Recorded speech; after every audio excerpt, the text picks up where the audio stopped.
और खबरें विस्तार से देखते हुए शाहपुरा से मिल रही खबर का रुख करेंगे। शहर के राजकीय उच्च माध्यमिक विद्यालय में छात्रों ने जमकर हंगामा किया। गुस्साए परीक्षार्थियों ने स्कूल प्रशासन के खिलाफ नारेबाजी की और गेट के साथ साथ वाहनों में भी तोड़फोड़ की। आपको बता दें कि स्कूल में RSCIT की परीक्षा आयोजित की गई थी।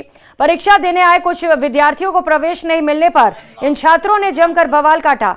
हंगामे की सूचना पर बीजेपी नेता उपेंद्र यादव, तहसीलदार जयपाल सिंह और थाना प्रभारी रामलाल मीणा मई ज़ाब्ते के साथ मौके पर पहुंचे और परीक्षार्थियों से समझाइश की।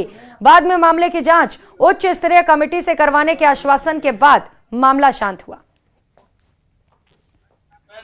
राजकीय उच्च माध्यमिक विद्यालय शाहपुरा में RSCIT का जो केंद्र था, उस केंद्र पे आज विद्यार्थी अपनी परीक्षा देने के लिए यहाँ पहुँचे। लेकिन जैसे ही परीक्षा, क्योंकि जो मुख्य दरवाज़ा था जो हाईवे के पास वाला, वहाँ तक लगभग 9:30 तक वहाँ एंट्री जारी थी। और बुलेटिन में अब बात राजस्थान से उड़ान की। मुख्यमंत्री भजनलाल शर्मा ने किशनगढ़ एयरपोर्ट पर प्रदेश की पहली फ्लाइंग एकेडमी का उद्घाटन किया।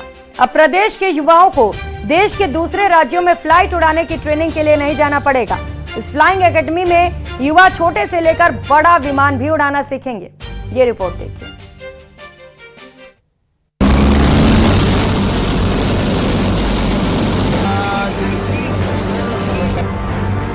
प्रदेश में पहली फ्लाइंग एकेडमी, युवाओं के सपने को लगेंगे पंख, दुनिया को अच्छे पायलट मिलेंगे। मुख्यमंत्री भजनलाल शर्मा ने किशनगढ़ एयरपोर्ट पर प्रदेश की पहली फ्लाइंग एकेडमी का उद्घाटन किया। नए प्लेन को वाटर कैनन से सैल्यूट दिया गया। एकेडमी में स्टूडेंट्स को 10 महीने की ट्रेनिंग दी जाएगी। राजस्थान समेत कई राज्यों के युवा इसमें एडमिशन ले चुके हैं। फ्लाइंग ट्रेनिंग एकेडमी में युवा छोटे से लेकर बड़े विमान उड़ाना सीखेंगे।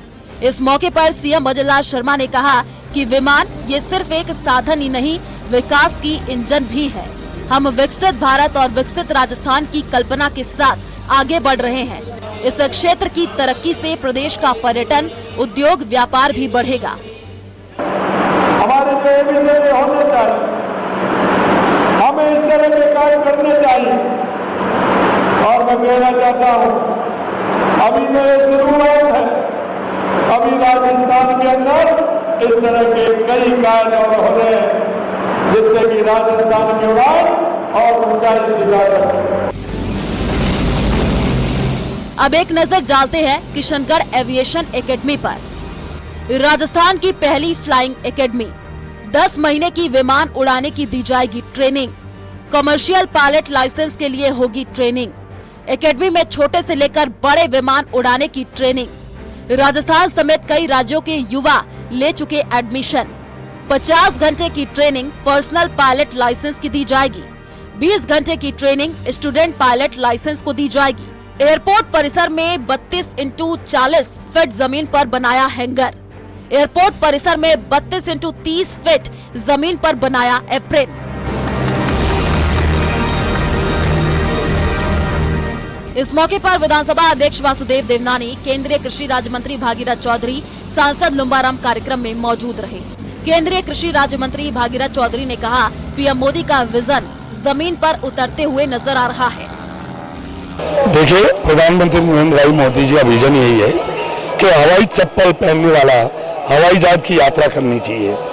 और ये सुखद शुरुआत है आज कि किशनगढ़ एयरपोर्ट के ऊपर यहाँ आज एकेडमी द्वारा जो प्रशिक्षण दिया जाएगा, यहाँ नए ये क्राफ्ट आए हैं और इनसे प्रशिक्षण लेकर और देश और दुनिया में वो हवाई यात्रा कराएंगे आम जनता को, हिंदुस्तान की जनता को। ये राजस्थान में ये पहला अवसर है। ये बहुत बड़ी मेरे लिए खुशी की बात है कि मैं कह सकता हूँ कि ये शुरुआत हुई है।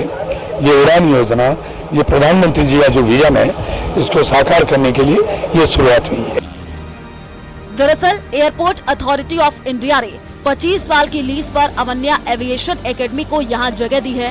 पहले बैच में करीब 40 स्टूडेंट हैं और हर स्टूडेंट की फीस 55 लाख रुपए है। 10 महीने में इनका कोर्स पूरा होगा। फ्लाइंग ट्रेनिंग एकेडमी में युवा छोटे से लेकर बड़े प्लेन उड़ाना सीख सकेंगे। ट्रेनिंग कमर्शियल पायलट लाइसेंस यानी कि CPL के लिए होगी। ट्रेनिंग 200 घंटे सिंगल इंजन पर और 50 घंटे डबल इंजन पर उड़ान पूरी करने में पूरी मानी जाएगी। यहाँ 2 तरह की पायलट ट्रेनिंग और भी दी जाएगी। इसमें 50 घंटे की training personal pilot license PPL और 20 घंटे की training student pilot license SPL के लिए होगी। ट्रेनिंग के लिए इससे पहले युवाओं को दिल्ली, मुंबई या विदेश जाना पड़ता था, लेकिन अब युवाओं को प्रदेश से बाहर जाने की जरूरत नहीं पड़ेगी। अजमेर से अशोक सिंह भाटी की रिपोर्ट।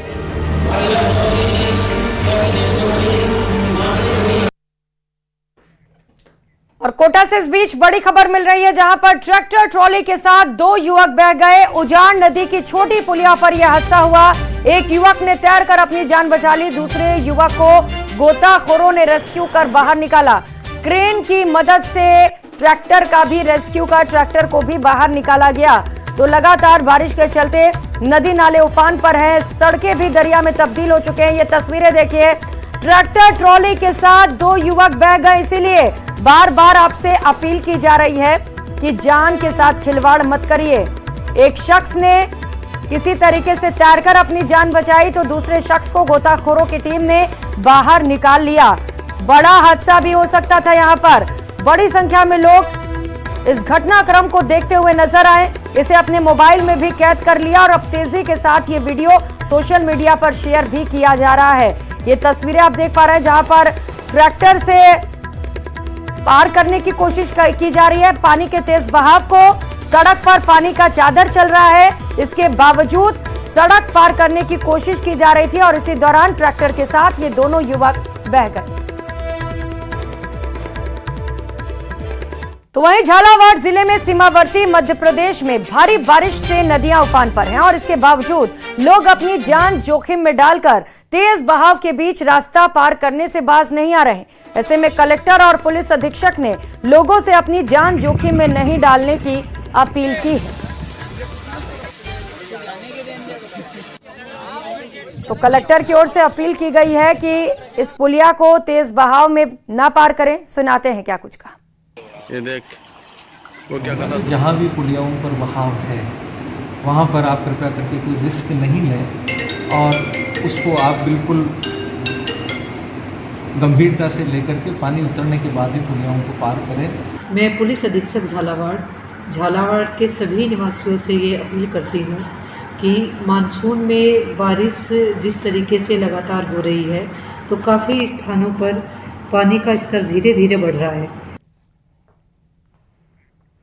तो वहीं बारिश के मौसम में माउंट आबू की वादियां और भी खूबसूरत हो गई।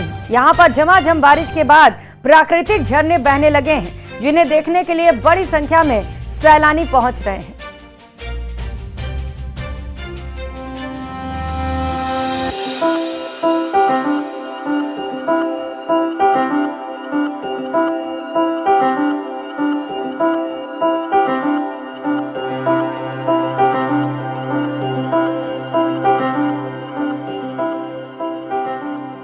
प्रदेश के इकलौते हिल स्टेशन माउंट आबू में पिछले 2 दिनों से लगातार बारिश हो रही। बारिश के साथ ही हिल स्टेशन माउंट आबू पर बादलों की आवाजाही और शहर सड़कों पर धुंध छाई हुई है।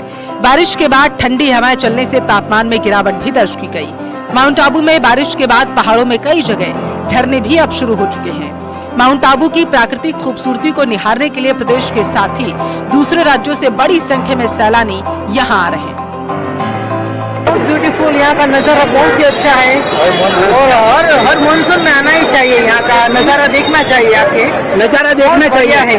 बहुत शानदार मौसम हो रखा है, मतलब आने के बाद एकदम ऐसा फील हो रहा है कि हम कहाँ पे आए हैं, बोले जन्नत में आए हैं। पहाड़ों स्वर्ग में, स्वर्ग का दूसरा नाम लेक नक्की झील कहने के लिए। यहाँ का जो मौसम है, मिजाज है, बहुत खुशनुमा है एकदम। एक तरफ जहां बारिश से प्रदेश के अधिकांश इलाकों में लोगों को परेशानी हो रही, वहीं माउंट आबू में आकर सैलानी इस बारिश का आनंद ले रहे हैं। बादलों की आवाजाही के बीच रिमझिम बारिश और धुंध का मौसम बना हुआ। बारिश और रिमझिम फुहारों के बीच बादल ने पहाड़ों पर डेरा डाला हुआ। सुबह हो या दोपहर या फिर शाम, यहाँ पर बादलों की आवाजाही बनी हुई। बादल पर्यटकों को छूकर निकल रहे हैं और इन बादलों की आवाजाही के बीच वो नक्की झील में बोटिंग का भी मजा ले रहे हैं। मैंने यहाँ का इतना अच्छा मौसम कहीं पर नहीं देखा राजस्थान में। ये इस तरह का मौसम एक्चुअली मिलने को यूटी जैसे इलाकों में मिलता है, पर इससे अच्छा मौसम मैंने कहीं नहीं देखा राजस्थान के अंदर। अरावली पर्वत श्रृंखला की गोद में बसे माउंट आबू में यहाँ का प्राकृतिक सौंदर्य पूरे शबाब पर है और माउंट आबू इन दिनों किसी जन्नत से कम है। इसी प्राकृतिक सौंदर्य का आनंद लेने के लिए पर्यटकों की संख्या यहाँ बढ़ रही है। न्यूज़ 18 के लिए माउंट आबू से प्रतीक सोलंकी की रिपोर्ट। धौलपुर से इस बीच बड़ी खबर मिल रही है। पुलिस ने पाखंडी बाबा को गिरफ्तार किया है। बाबा नौकरी लगवाने का झांसा देकर ठगी की वारदात को अंजाम दिया करता था। लोगों की बीमारी ठीक करने का भी झांसा दिया करता था। बाबा खुद को भगवान का अवतार बताता था।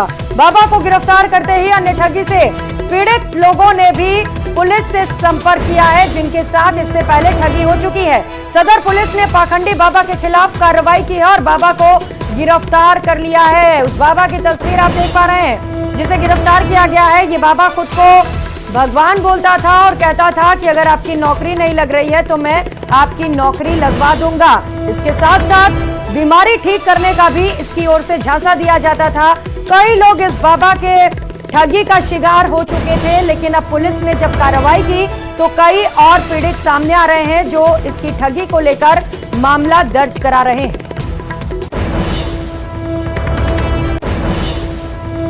झुंझुनू के चिड़ावा कस्बे में भी राशन डीलर्स की बेमियादी हड़ताल जारी है। राशन डीलर्स ने अपनी मांगों को लेकर क्रमिक अनशन भी शुरू कर दिया है। राशन डीलर एसोसिएशन के जिला अध्यक्ष अनिल शर्मा ने बताया कि 30,000 रुपए मानदेय, 2% छीजत का प्रावधान, बकाया कमीशन दिलवाने और डोर स्टेप डिलीवरी को बंद करने की मांग को लेकर लगातार चौथे दिन भी कार्य बहिष्कार जारी है। धरने पर बैठे राशन डीलर्स ने बताया कि जब तक उनकी मांगों पर सरकार अमल नहीं करती है तब तक राशन के वितरण का काम नहीं किया जाएगा। है मुख्य मांग 30,000 रुपए मानदेय और 2% छीजत और जो बचा हुआ कमीशन तुरंत दिले, डोर स्टेप डिलीवरी का बहिष्कार किया गया है। जब तक हमारी मांग पूरी नहीं होंगी तब तक धरना प्रदर्शन लगातार चलता रहेगा और आज से कर्मिक अनशन पर आत्माराम जी बैठे हैं। तो वहीं कोटा में रहकर नीट की तैयारी करने वाले बिहार निवासी कोचिंग छात्र की संदिग्ध हालात में मौत हो गई। छात्र अपने दोस्त के कमरे में सो गया था लेकिन अचेत अवस्था में मिला। आनंद फानन में छात्र को अस्पताल पहुंचाया गया जहां पर उसने दम तोड़ दिया। जवाहर नगर थानाधिकारी हरि नारायण शर्मा ने बताया कि मृतक छात्र मूल रूप से बिहार के पटना का रहने वाला था। वो पंडित दीनदयाल उपाध्याय नगर में रहकर निजी कोचिंग संस्थान से नीट की तैयारी कर रहा था। छात्र 2 अगस्त की रात को अपने दोस्त के महावीर नगर प्रथम स्थित अपने दोस्त करण सेठ के हॉस्टल पर पहुंचा था। वहीं उसने खाना भी खाया था और उसके बाद 3 अगस्त को सुबह देर तक वो नहीं उठा। ऐसे में उसके दोस्त करण सेठ ने अपने हॉस्टल संचालक को इसकी सूचना दी। हॉस्टल संचालक और करण सेठ दोनों मिलकर विशाल राज को बेहोशी की हालत में निजी अस्पताल पहुंचे जहां पर चिकित्सकों ने उसे मृत घोषित कर दिया। छात्र के शव को एमबीएस अस्पताल की मोर्चरी में रखवाया गया है। मौत के कारण क्या है ये पोस्टमार्टम रिपोर्ट आने के बाद ही पता चल सकेगा।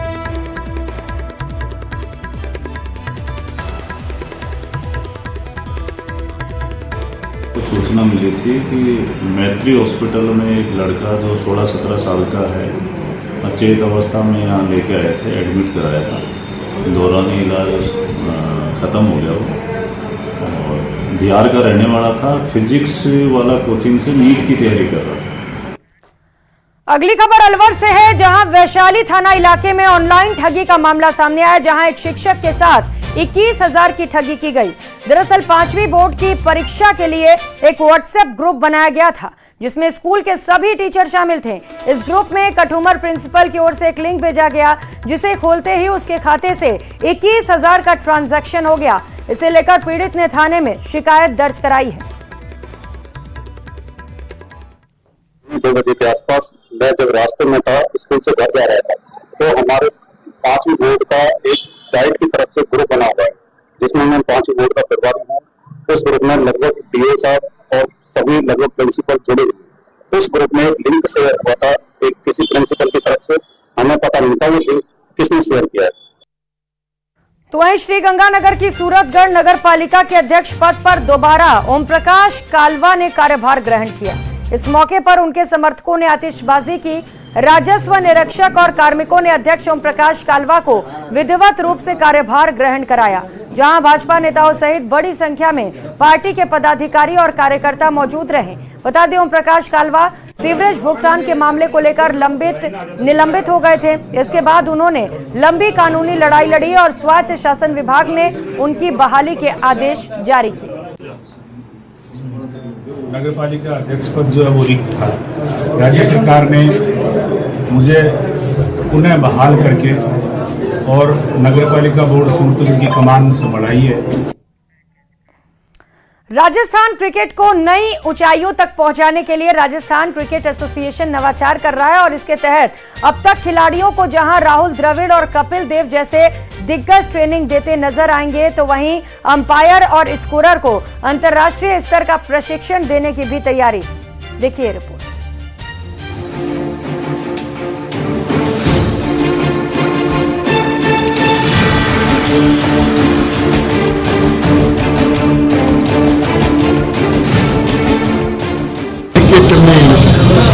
जो मुंबई, दिल्ली, बेंगलुरु, हैदराबाद इनका जो वर्चस्व है उसको तोड़ करके हमारा राजस्थान 3-3, 4-4 खिलाड़ियों का नाम उनमें अब शामिल करवा सके।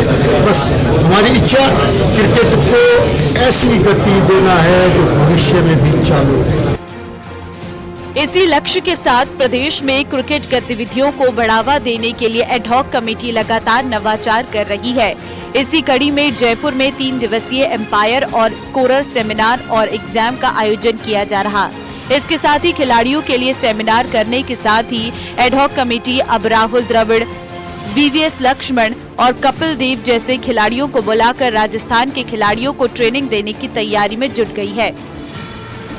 हम राजस्थान के चुनिंदा संख्या 60, 70, 80, 100 जो भी होगी उन खिलाड़ियों का भी एक सेमिनार करेंगे। मैंने पंकज सिंह जी से और राजस्थान के दोनों जो पूर्व क्रिकेटर कप्तान हैं उनसे भी निवेदन किया है कि आप भी हिंदुस्तान के बढ़िया से बढ़िया क्रिकेटर, चाहे उसमें राहुल द्रविड़ हो जो टेक्निक के मामले में बहुत ज़्यादा मजबूत हैं, वीवीएस लक्ष्मण भी इसमें अपने आप में नाम हैं, और भी बहुत नाम है। मेरे को जो 2 पसंद हैं मैंने उनके नाम लिए, उनको बुला करके फील्डिंग क्षेत्र का अलग, बॉलिंग क्षेत्र का अलग, उसमें कपिल देव को बुला सकते हैं हम, ये नहीं है, जगुल श्रीनाथ भी आ सकते हैं।